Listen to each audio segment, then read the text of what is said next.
If you have an ignition interlock device, you probably already know that most violations are not caused by drinking. Ignition interlocks are sensitive, and a lot of drivers get tripped up by simple, everyday stuff.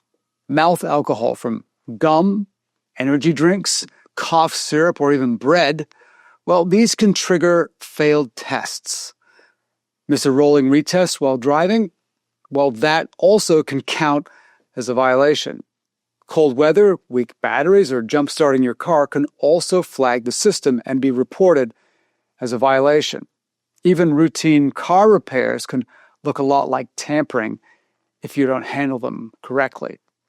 Here's how you avoid, hopefully, some if not all of these problems. First, do not eat or drink anything for at least 15 to 20 minutes before blowing into the machine. This is the number one violation that I see with all of my clients. They just forget, they eat something, they drink something, they don't know what's in it, and it triggers a violation.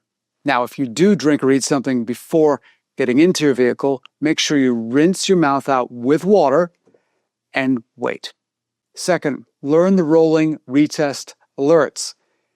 If the device goes off while you're driving, pull over safely and test.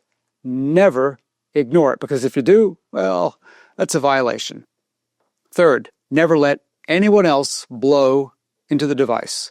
So in Washington State, we have little cameras on the windshield that take photos of everyone who actually would blow into the device. So if someone else blows, it might take a photo of someone else, and that can be your defense.